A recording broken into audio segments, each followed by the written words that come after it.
আমি অমিত আছি তোমাদের সঙ্গে, আর তোমরা শুনছো ভৌতিক কথা। কিছু অনুভূতি এমন যা তোমাদেরও হতে পারে। ঘটনা স্ক্রিপ্টিংয়ে রয়েছে নেহা।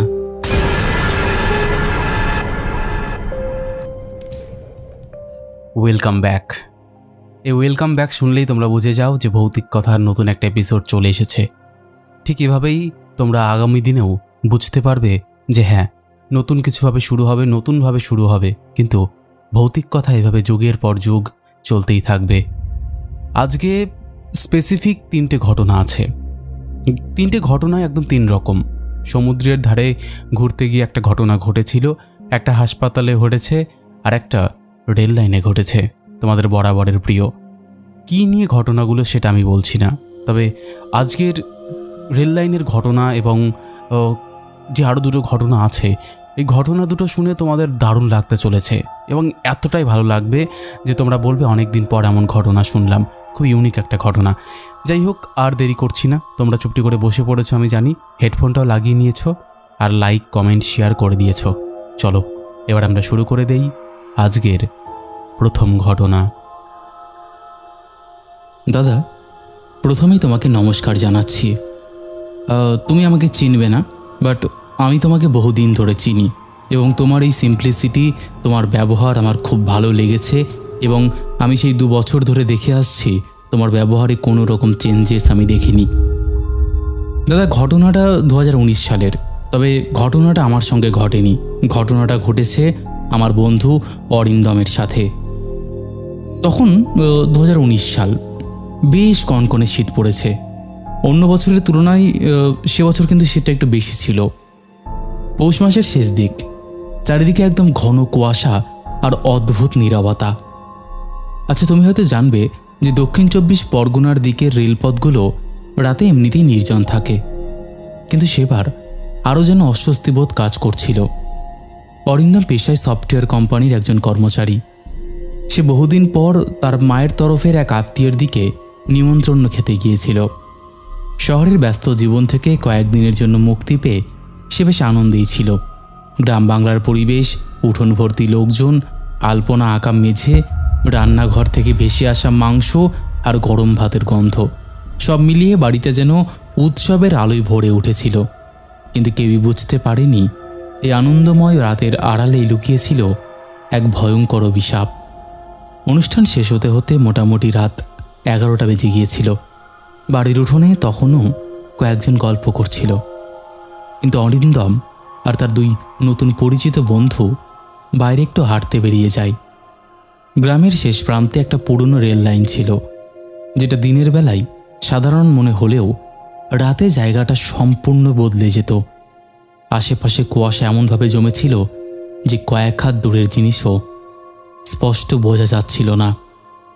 দূরে কোথাও কুকুরের ডাকে শীতের রাতটা আরও বেশি গা ছমছমে লাগছিল। তো তারা 3 জনে গল্প করতে করতে রেল লাইনের ওপর দিয়ে হাঁটছিল। হঠাৎ অরিন্দম অনুভব করল তার জুতোর নিচে যেন কিছু নরম আর পিচ্ছিল জিনিস চাপা পড়েছে। প্রথমে সে ভাবল হয়তো কোনো পশু চাপা পড়েছিল, কিন্তু অদ্ভুত একটা কাঁচা গন্ধ নাকে আসতেই তার বুকের ভেতরটা ধক করে উঠল। সে মোবাইলের টর্চ জ্বালিয়ে নিচে তাকাতেই মুহূর্তের মধ্যে তার গলা শুকিয়ে গেল। রেল লাইনের ধারে ছিটিয়ে ছিটিয়ে পড়ে আছে ছোট্ট একটা শিশুর দেহের ছিন্ন ভিন্ন অংশ। কয়েক ফিট দূরে একটা মাথা উল্টে পড়েছিল, আর চোখ দুটো যেন কুয়াশার মধ্যেও স্থির হয়ে তাকিয়ে আছে। ঠোঁটের কোণে জমাট বাঁধা রক্ত। অরিন্দমের মনে হয়েছিল পুরো পৃথিবী যেন কয়েক সেকেন্ডের জন্য একদম থেমে গেছে।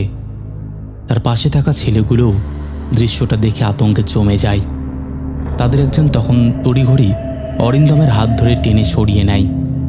সে ফিসফিস করে বলে, এখানে দাঁড়িয়ে থাকিস না, চুপচাপ চলে যা, আর এসব নিয়ে বেশি কথা বললে ভালো না। অন্য একজন কাপা গলায় বলে, কয়েক মাস আগেও নাকি এমন একটা ঘটনা হয়েছিল। যারা বেশি নাক গলিয়েছে তাদের কারোরই ভালো হয়নি। কথাগুলো শুনে অরিন্দমের বুকের ভেতর অদ্ভুত ঠান্ডা একটা অনুভূতি ছড়িয়ে পড়ে। বাড়িতে ফিরে এলেও সেই দৃশ্যটা তার মাথা থেকে সরছিল না। চারিদিকে সবাই তখন ঘুমানোর প্রস্তুতি নিচ্ছে, কিন্তু তার মনে হচ্ছিল ঘরের বাতাস অস্বাভাবিক ভারী হয়ে আছে। বিছানায় শুয়ে এসে চোখ বন্ধ করলেই সেই শিশুটার কাটা মাথাটা ভেসে উঠছিল। মাঝরাত পেরিয়ে যাওয়ার পরেও তার ঘুম আসছিল না। বাইরে হালকা বাতাসে জানালার পাল্লাটা কাঁপছিল, মাঝে মাঝে দূরের ট্রেনের হুইসেল শোনা যাচ্ছিল।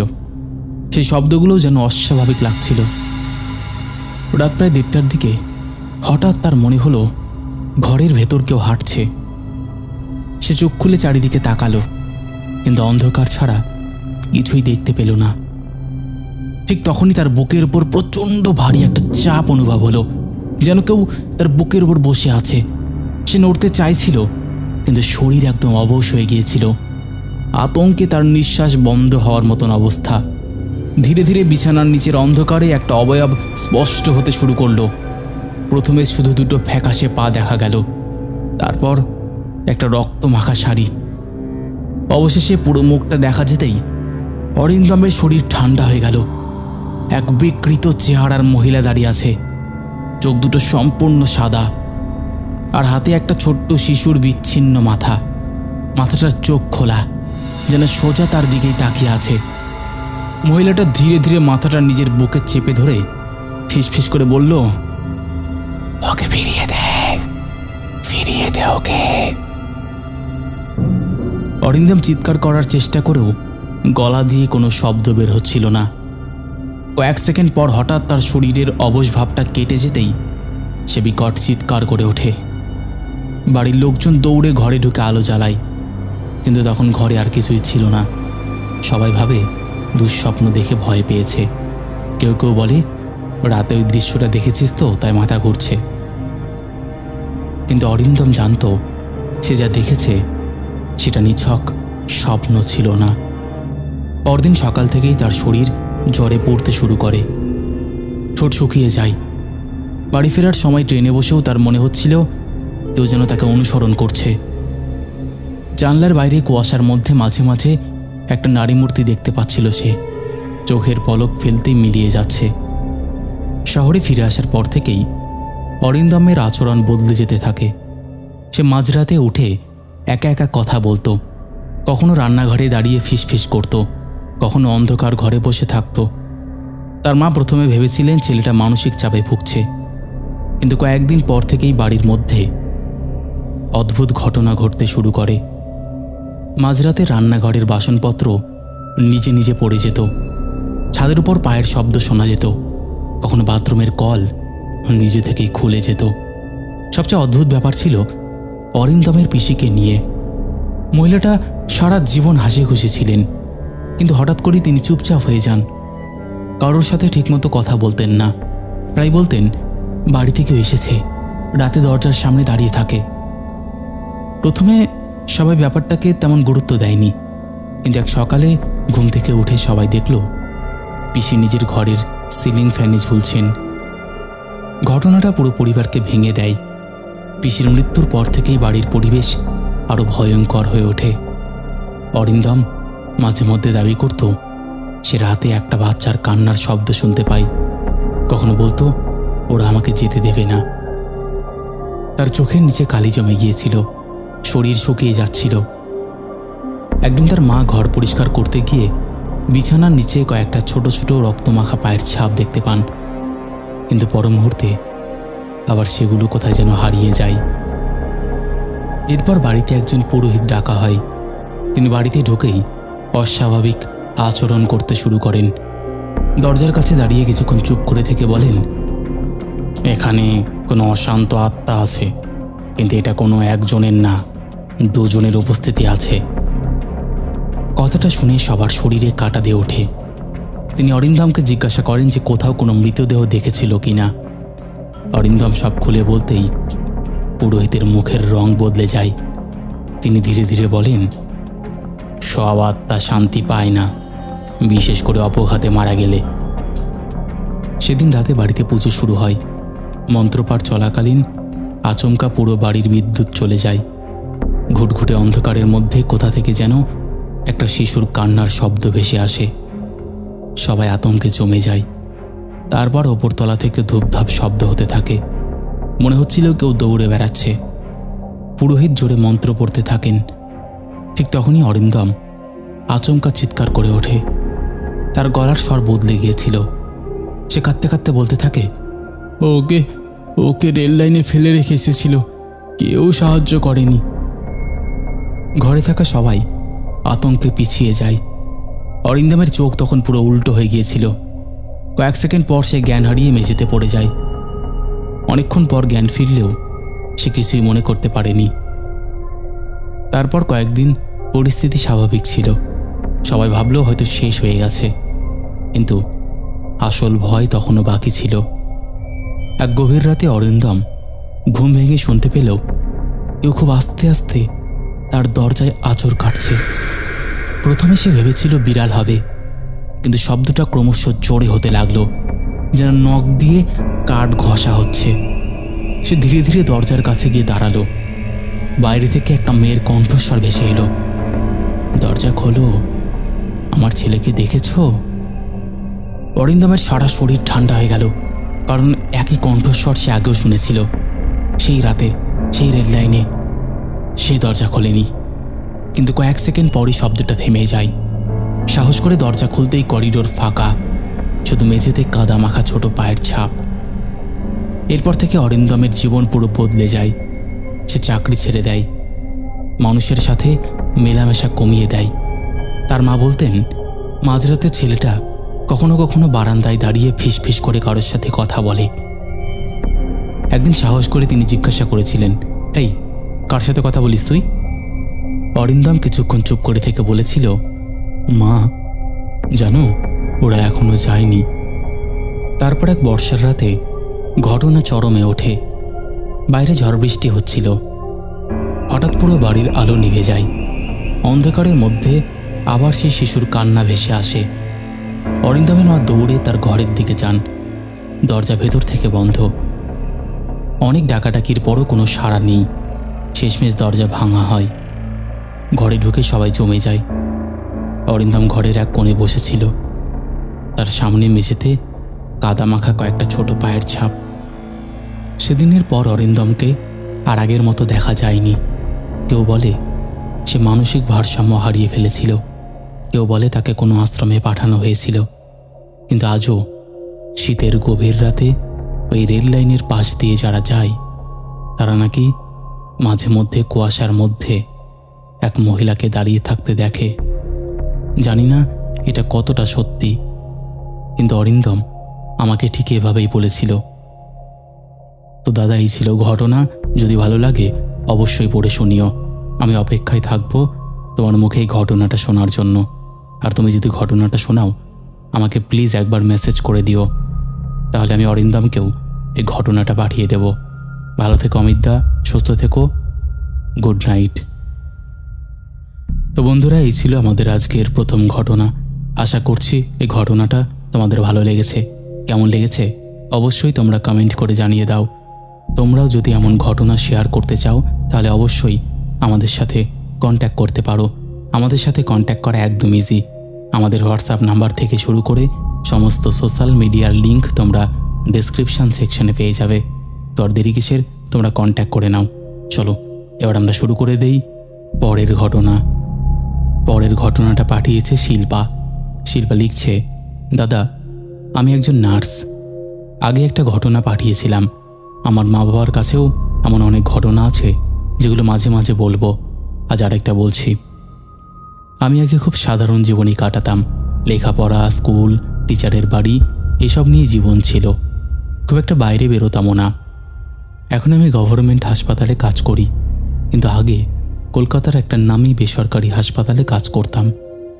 আমি এনআইসিইউতে কাজ করতাম। তো এই ঘটনাটা বলার আগে এনআইসিইউ ওয়ার্ডটা একটু বর্ণনা দিই, তাহলে বুঝতে সুবিধে হবে। হাসপাতালের ভেতরে অন্য ওয়ার্ডগুলোর মতো এনআইসি ওয়ার্ডের সামনেও একটা দরজা ছিল। তারপর ভেতরে ঢুকলেই একটা রুম, যেখানে নার্সিং স্টেশন ছিল। তার একদম কাছেই দুধারে কাজ দিয়ে ঘেরা দুটো রুম ছিল, এ আর বি। আমার বরাবরই রুম নাম্বার বিতে রাতে কাজ করতে একটু কেমন কেমন লাগতো, কিন্তু কাউকে কিছু বলতাম না, কারণ বুঝতেই পারছেন বেসরকারি চাকরি, কাজ তো করতে হবে। অনেক দিন কাজ করেছি, কিছু দেখিনি ঠিকই, কিন্তু মাঝে মাঝে গা ছমছমে একটা অনুভূতি হতো বিরুমটাতে। এনআইসিইউতে তো 0 থেকে 28 দিনের বাচ্চা রাখা হয়। কত বাচ্চা এলো গেল, মাঝে মধ্যে মারা যেতেও দেখেছি, হাসপাতাল বলে কথা। কিন্তু একবার কি হলো, ওটিতে যখন একটা বাচ্চার জন্ম হলো, তখন বাচ্চাটা বেঁচে ছিল ঠিকই, কিন্তু কন্ডিশন খুব ক্রিটিক্যাল ছিল। তাই ওকে এনআইসিইউতে আনা হলো। আর মায়ের অবস্থাও খুব খারাপ ছিল বলে তাকে অন্য আইসিইউতে নিয়ে যাওয়া হয়। সেই রাতেই মা মারা যায়, খবর পেলাম। বাড়ির লোকও বলল, ডাক্তারও বলল। তারপর আরও একদিন কেটে গেল। বাচ্চাটার অবস্থার কোনো উন্নতি হচ্ছিল না। শেষ পর্যন্ত 3 দিনের মাথায় বাচ্চাটাও মারা যায়। যেদিন বাচ্চাটা মারা যায় সেদিন আমি শিফটে ছিলাম না। পরে হ্যান্ডওভারে সব শুনলাম। তার 3-4 দিন পর আবার আমার নাইট ডিউটি শুরু হলো। সেদিন আমরা 3 জন ডিউটিতে ছিলাম, রোগীও খুব কম ছিল। বি রুমে কোনো বাচ্চাই ছিল না, সব এই রুমেই ছিল। একজন ভেতরে কাজ করছিল, আর আমি আর একজন দিদি একটু শান্ত হয়ে বসেছিলাম।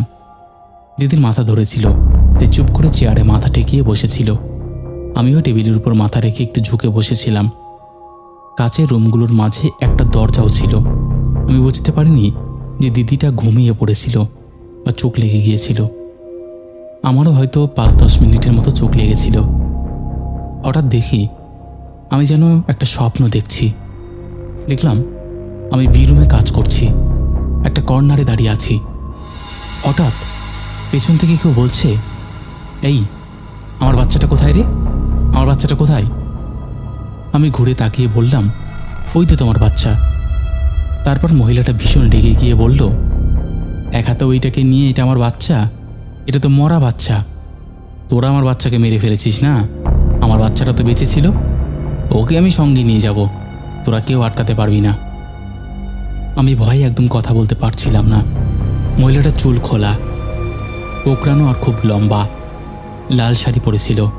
তারপর সত্যি সত্যি সে বাচ্চাটাকে যে ছোটো বেডে রাখা হয় সেখান থেকে তুলে নিল। আমি অনেক চেষ্টা করে দিদি বলে চিৎকার করলাম, কারণ স্বপ্নের মধ্যেও দেখেছিলাম আমরা 3 জন ডিউটি করছি। চিৎকার করতেই আমার চোখ খুলে গেল, দেখি সব স্বাভাবিক। তখন বুঝলাম আমি স্বপ্ন দেখছিলাম। ঠিক তখনই দিদিটা বলল, কি হয়েছে, তুই চিৎকার করে উঠলি কেন? আমি কিছু বলতে যাব, এমন সময় দিদিটা নিজেই বলল, জানিস আমারও চোখটা লেগেছিল। আর কি স্বপ্ন দেখলাম জানিস? তুই আর একটা মহিলা ঝগড়া করছিস, মহিলাটা তোর উপর খুব চিৎকার করছে। এমন সময় তুই চিৎকার করলি আর আমার ঘুমটা ভেঙে গেল। এই কথাটা শোনার পর আমার হাত পা পুরো ঠান্ডা হয়ে গিয়েছিল। আমি তখন বললাম, হ্যাঁ তাই তো, চিৎকার করলাম, আর আমি তো তাই দেখলাম। আমি দিদিকে সব ঘটনা বললাম। দিদি শুনে তো পুরো অবাক, কিন্তু এটা কি করে সম্ভব? আর এটা যদি শুধু স্বপ্নই হয়, তাহলে আমরা দুজন একই জিনিস কীভাবে দেখলাম? পরের দিন এক সিনিয়র দিদিকে ঘটনাটা বলতেই উনি বললেন, মা তো মারা গেছিল, তখনও বাচ্চাটা বেঁচে ছিল। তারপর মায়ের মৃত্যুর পরে বাচ্চাটাও মারা যায়। এই পৃথিবীতে মা আর সদ্যজাত সন্তানের বন্ধন সবচেয়ে শক্তিশালী। এই ছিল ঘটনাটা। তারপর আর কিছু হয়নি। কিন্তু কয়েক বছর পর যখন ওই হাসপাতালটা আমি ছেড়ে দিই, তখনও ওই বি রুমটার সামনে গেলে সে রাতটার কথা মনে পড়তো। যাই হোক দাদা, এই ছিল আমার ঘটনাটা। জানি না তোমাদের কতটা ভালো লাগবে। যদি ভালো লাগে অবশ্যই পড়ে শুনিও। আমি অপেক্ষায় থাকবো এই ঘটনাটা তোমার মুখে শোনার জন্য। ভালো থেকো, সুস্থ থেকো, আর তোমার সুমধুর কণ্ঠে ঘটনাটা প্লিজ শুনিও। যাই হোক দাদা, এই ছিল ঘটনা, ভালো লাগলে শুনিও। একদম থ্যাংক ইউ, খুব ভালো লেগেছে। এরকম ছোট ছোট ঘটনা খুব ভালো লাগে, খুব বড় না, একদম রিয়াল একটা ফিল হয়। যাই হোক বন্ধুরা, তোমাদের এই ঘটনাটা কেমন লেগেছে অবশ্যই তোমরা সেটাও কমেন্ট করে জানিও। তোমাদের মধ্যে এখনও যারা পরিবারে যুক্ত হওনি তারা যুক্ত হয়ে যেও। আর একটা কথা, ভৌতিক কথা কোনো রকম অন্ধবিশ্বাস, কোনো রকম কুসংস্কার বা কোনো রকম নেগেটিভিটিকে প্রশ্রয় দেয় না। ভৌতিক কথার কাজ শুধুমাত্র মানুষের জীবনে ঘটে যাওয়া ঘটনা সকলের সামনে তুলে ধরা, নচেত আর কোনো উদ্দেশ্য নেই। তাই যারা বিশ্বাস করছো না তারা এগুলোকে এন্টারটেইন হিসেবেই নিয়ে নাও। চলো এবার আমরা শুরু করে দিচ্ছি পরের ঘটনা। নমস্কার দাদা। দাদা, আজকে যে ঘটনাটা তোমাকে বলবো, এই ঘটনাটা আমার সঙ্গে ঘটেনি। ঘটনাটা ঘটেছে আমার এক কলিগের সঙ্গে। কলিগ আমাকে ঘটনাটা যেভাবে বলেছে আমি ঠিক সেভাবেই তোমাকে বলছি। তুমি তো জানোই আমরা যারা কর্পোরেটে কাজ করি তাদের জীবন একদম কর্মচাপ যাকে বলে সেই কর্মচাপে ভরে যায়। তো আমার সেই বন্ধুর নাম ছিল সৌরভ। তো এই কর্মব্যস্ত জীবন সৌরভের ভেতরটাকেও পুরো একদম ফাঁকা করে দিচ্ছিল। সকাল থেকে রাত পর্যন্ত অফিস, তারপর ক্লান্ত শরীর নিয়ে বাড়ি ফেরা, এই যান্ত্রিক রুটিনের মধ্যে কোথাও যেন জীবনের স্বাদটাই হারিয়ে যাচ্ছিল। বহুদিন ধরেই তার স্ত্রী নীলাঞ্জনা বলছিল একটু কোথাও ঘুরে এলে হয় না, এমন একটা জায়গায় যেখানে ফোনের নেটওয়ার্কও থাকবে না, শুধু নীরবতা থাকবে। সৌরভও বুঝতে পারছিল তার মেয়ে তিতলির সাথেও আগের মতন সময় কাটানো হচ্ছে না। সে কারণেই হঠাৎ করেই এক সপ্তাহের ছুটি নিয়ে তারা সিদ্ধান্ত নেয় শহর থেকে অনেক দূরে পর্যটকদের ভিড় এড়িয়ে এক নির্জন সমুদ্র তীরবর্তী অঞ্চলে কয়েকটা দিন কাটাবে। জায়গাটা খুব পরিচিত নয়। স্থানীয় কিছু মানুষের কাছ থেকে সৌরভ শুনেছিল সেখানে নাকি সমুদ্রের রূপ অন্যরকম, কিছুটা বিষণ্ণ, কিছুটা রহস্যময়। সন্ধ্যের পর নাকি পুরো সৈকতটাই অদ্ভুত নিস্তব্ধ হয়ে যায়। এসব কথা শুনে নীলাঞ্জনার বরং জায়গাটার প্রতি আরও আগ্রহ জন্মেছিল। ট্রেনে দীর্ঘ যাত্রার পর তারা যখন সেই উপকূলীয় এলাকায় পৌঁছালো তখন আকাশে সূর্যের এবার মুখ হালকা ধূসর মেঘের আড়াল দিয়ে কমলা আলো সমুদ্রের উপর পড়ে অদ্ভুত এক পরিবেশ তৈরি করেছিল। দূরে ছোট ছোট মাছ ধরার নৌকা ফিরছিল। চারিদিকে এমন এক নিস্তব্ধতা যেন জায়গাটা বাইরের পৃথিবী থেকে বিচ্ছিন্ন। তারা একটা পুরনো ধরনের লজে উঠল। লজের মালিক বয়সে একটু বৃদ্ধ, কথা খুব কম বলতেন। ঘরে ঢোকার সময় তিনি শুধু একবার বলেছিলেন রাত বেশি হলে সমুদ্রের একদম শেষ দিকটা যাবেন না। তাদের মতন আরও পর্যটকও সেখানে ছিল, কিন্তু সংখ্যায় কম। কথাটা শুনে সৌরভ হেসে উড়িয়ে দিলেও নীলাঞ্জনার কেমন যেন একটা অস্বস্তি হয়েছিল। প্রথম দিনটা বিশ্রামেই কাটল, কিন্তু পরদিন বিকেলের দিকে তারা তিনজনে সমুদ্রের ধারে হাঁটতে বেরোলো। সৈকতের সেই অংশটায় লোকজন প্রায় ছিলই না।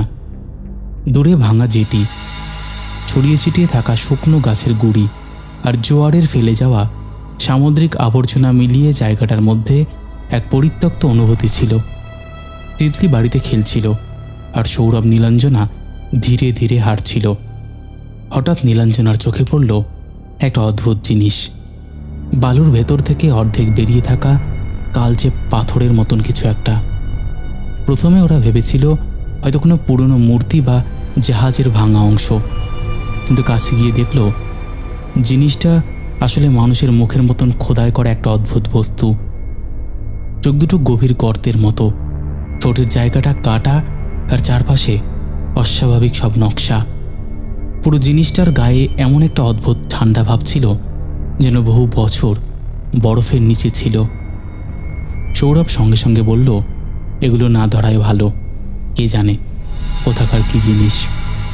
কিন্তু নীলাঞ্জনার মধ্যে তখন অদ্ভুত কৌতূহল কাজ করছিল। সে বালু সরিয়ে জিনিসটাকে তুলে নিল। হাতে নিতেই তার মনে হলো পাথরটা স্বাভাবিকের চেয়ে অনেক বেশি ভারী।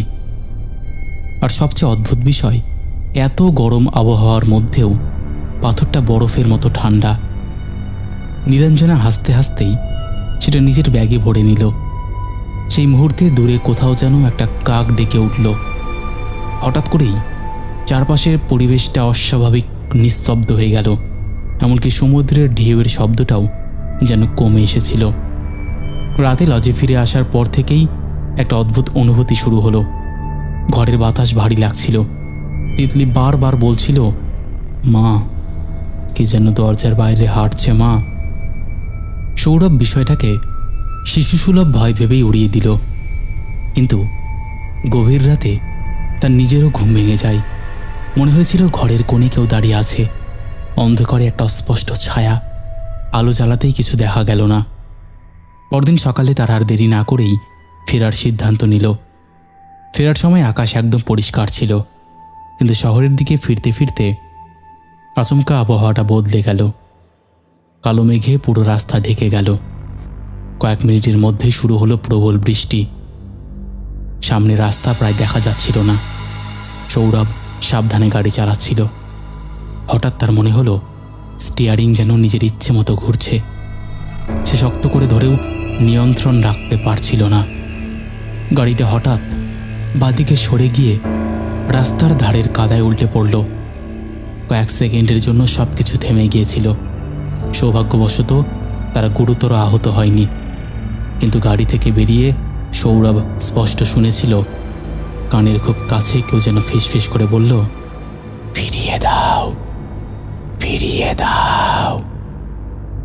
সে চমকে উঠে চারিদিকে তাকালো, কিন্তু সেখানে কেউ ছিল না। বাড়িতে ফেরার পর নীলাঞ্জনা যেন কালো বস্তুটাকে ড্রয়িং রুমের কাচের আলমারিতে সাজিয়ে রাখল। প্রথম কয়েকদিন সব স্বাভাবিকই ছিল, কিন্তু ধীরে ধীরে বাড়ির পরিবেশ বদলাতে শুরু করলো। মাঝরাতে অদ্ভুত শব্দ, খালি ঘরে ফিসফিসানি, রান্নাঘরে বাসন নড়ার আওয়াজ, এসব প্রায় রোজের ঘটনা হয়ে দাঁড়ালো। তিতলি একদিন কাঁদতে কাঁদতে বলল, মা, কালো কাকুটা আবার এসেছে। সৌরভ জিজ্ঞেস করল, কালো কাকু? তিতলি বলল, ওই যে লম্বা মানুষটা, রাতে আলমারির পাশে দাঁড়িয়ে থাকে। মেয়েটার কথা শুনে সৌরভের বুকের ভেতরটা ঠান্ডা হয়ে গেল, কিন্তু সে কিছু প্রকাশ করল না। ঠিক সেই সময় ঘটল প্রথম অস্বাভাবিক ঘটনা। নীলাঞ্জনার বহুদিনের এক আত্মীয়, তার জেঠু, যিনি প্রায় 15 বছর ধরে বিদেশে ছিলেন, আচমকা ফোন করলেন। বললেন তিনি দেশে ফিরেছেন এবং কয়েকদিন তাদের বাড়িতে থাকবেন। বিষয়টা অবাক করার মতো ছিল, কারণ তিনি সাধারণত কারোর সঙ্গে যোগাযোগ রাখতেন না। বাড়িতে আসার পর থেকেই মানুষটা কেমন যেন বদলে গেলেন। সারাক্ষণ চুপচাপ বসে থাকতেন আর বারবার সেই কালো মূর্তিটার দিকে তাকিয়ে থাকতেন। একদিন রাতে তিনি হঠাৎ বললেন, জানো, মানুষের সব ইচ্ছে পূরণ হয়ে গেলে বেঁচে থাকার আর কোনো মানে থাকে না। কথাটা শুনে সবাই অস্বস্তিতে পড়েছিল। পরের দিন সকালে তাকে নিজের ঘরে মৃত অবস্থায় পাওয়া গেল। ডাক্তার বললেন হয়তো হার্ট অ্যাটাক, কিন্তু তার মুখের অভিব্যক্তিটা ছিল অদ্ভুত। চোখ দুটো ভয়ে বড় বড় হয়েছিল, যেন মৃত্যুর আগে তিনি ভয়ঙ্কর কিছু দেখেছিলেন। এই ঘটনার পর থেকেই নীলাঞ্জনা মানসিকভাবে ভেঙে পড়তে লাগল। কিন্তু এর মধ্যেই তিতলির প্রবেশিকা পরীক্ষার ফল বেরোলো এবং অবিশ্বাস্যভাবে সে রাজ্যের মধ্যে অত্যন্ত ভালো র্যাঙ্ক করল।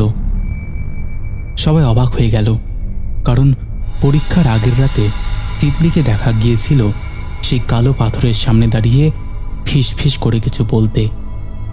নীলাঞ্জনা মজা করে জিজ্ঞেস করেছিল, কি বলছিলি? তিতলি হেসে বলেছিল, আমি শুধু বলেছি যেন আমি ভালো করি। সেই ঘটনার পর থেকেই বাড়ির অস্বাভাবিকতা ভয়ঙ্কর রূপ নিতে শুরু করল।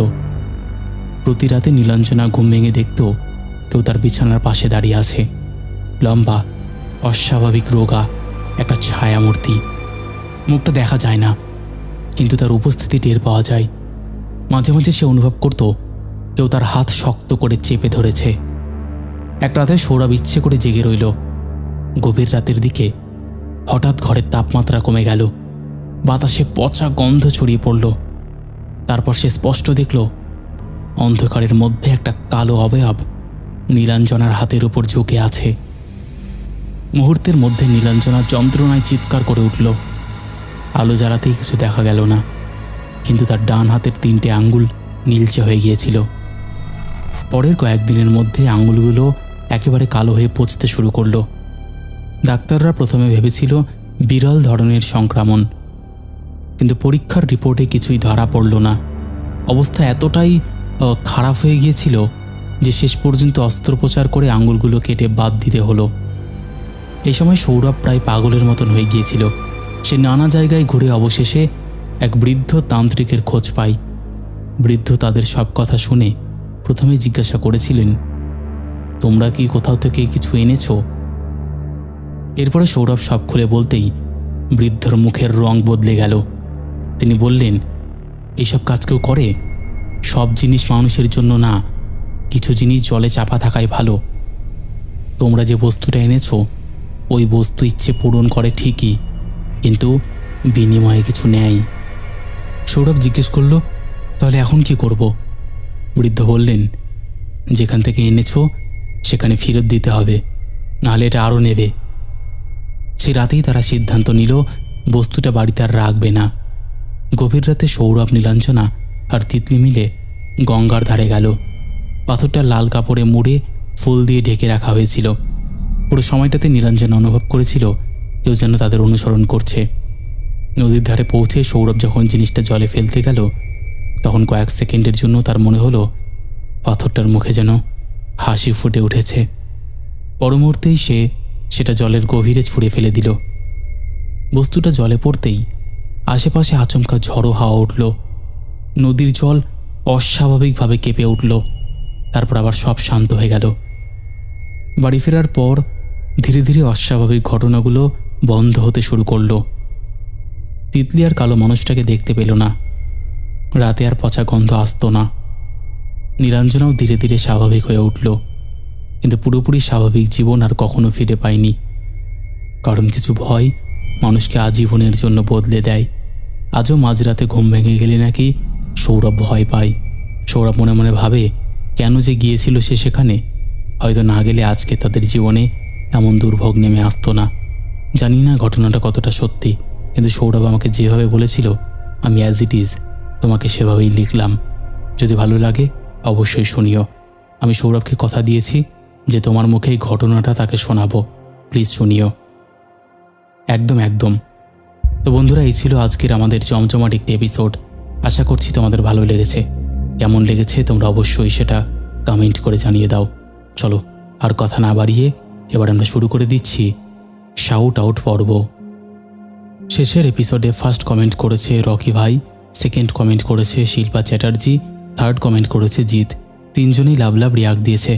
তারপরে কমেন্ট করেছে রূপা মাজিলিয়া, রাকেশ, প্রণতি মুখার্জি, অঞ্জলি মণ্ডল, কৃষ্ণা, এসকে আরাফুল হোসেন, মৌসুমি হালদার, প্রণতি মুখার্জি। তারপরে আরও কমেন্ট করেছে সুশীলা মণ্ডল, সম্রাট ঘোষ, অঞ্জলি মণ্ডল, এস ব্লগস, মামন মণ্ডল, সঙ্গীতা মজুমদার, সুদীপ্ত ব্যানার্জি। তারপরে কমেন্ট করেছে জয় সর্দার, গীতা গোস্বামী, সুস্মিতা চরণ, মিঠু মহন্ত, রাকেশ এসডি, তুতন, সুমন দেব বর্মন, পাপড়ি ডোলা, কার্তিক সাহা। তারপরে আরও কমেন্ট করেছে জবা দেবী, মৌসুমি হালদার, রাকেশ মণ্ডল, শিহাব শাফিরউদ্দিন, রাম টুডু, ঋষিতা বোস, শান্তনু ভট্টাচার্য, আলামিন মণ্ডল লিখেছে হ্যালো দাদা, আমার নামটা নেবেন, আমার নাম আলামিন। হ্যালো আলামিন। তারপরে কমেন্ট করেছে শাশ্বতী সান্যাল, অসীম দাস লিখেছে সত্য দুটো ঘটনায় খুবই ভয়ঙ্কর ছিল, থ্যাংক ইউ। তারপরে কমেন্ট করেছে এমডি মোয়াজবনিয়া, নৌসাদ মল্লিক, সুভাষ বৈদ্য লিখেছে হাই অমিতদা, তুমি কেমন আছো? তোমার কণ্ঠে ঘটনা শোনার জন্য অধীর আগ্রহে বসে আছি, কখন ঘটনাটা শুনবো তোমার মিষ্টি কণ্ঠে। একদম একদম, থ্যাংক ইউ। তারপরে কমেন্ট করেছে বিশ্বজিৎ বিশ্বাস লিখেছে দাদা, কানে হেডফোন আর হালকা বৃষ্টির মধ্যে তোমার এই ঘটনা শুনতে খুবই সুন্দর লাগে, থ্যাংক ইউ। তারপরে কমেন্ট করেছে অশোক দাস লিখেছে তোমার এই ভৌতিক কথা শুনতে আমার খুব ভালো লাগে, থ্যাংক ইউ। তারপরে কমেন্ট করেছে অমিতা ঠাকুর লিখেছে আমি বেড়াতে এসেছি দীঘায়, ঘটনাটা শুনতে ভুল করিনি, জানি ঘটনাগুলো দারুণ হবেই, থ্যাংক ইউ। তারপরে কমেন্ট করেছে কৃষ্ণেন্দু জানা, সাথী, বৈষ্ণবী দেবী দাসী লিখেছে এই ধরনের ঘটনাগুলো শুনতে বেশ জমজমাট হয়, ইন্টারেস্টিং ঘটনা, একদম, থ্যাংক ইউ। তারপরে কমেন্ট করেছে ইউদাস, ছিটু হাজরা, শান্তর দুনিয়া, মলি পাল, আদিবা মিম, বিজয় সরকার, সমীর সরকার লিখেছে হাই অমিতদা, চলে আসলাম তোমার ঘটনা শুনতে, লাইক কমেন্ট করেছি, বাদবাকি ঘটনা শুনেই বুঝবে কেমন হয়েছে, একদম। তারপরে কমেন্ট করে জানিও। তারপরে কমেন্ট করেছে অনিক চক্রবর্তী, সুস্মিতা মণ্ডল, বন্ধনা রয়, মন্দিরা সেন, অনন্যা কর্মকার, পাপিয়া সরকার লিখেছে দাদা আমি তোমাকে একটা ঘটনা লিখেছি, তোমাকে পাঠাতে চাই, আমার সাথে এমন একটা ঘটনা ঘটেছে, একদম পাঠিয়ে দাও, দেরি করো না। তারপরে কমেন্ট করেছে সীমা আক্তার, কামরুল, ক্যান্ডি বোস, মৌসুমি বোস, অর্পিতা মহন্ত। তো এইরকম অসংখ্য প্রিয় মানুষেরা আমাদের শেষের এপিসোডে কমেন্ট করেছে, যাদের কমেন্ট আমি আর চাইলেও পড়তে পারছি না। তো আজকের মতন এখানেই শেষ করছি, আবার দেখা হবে নতুন কোনো ঘটনা নিয়ে।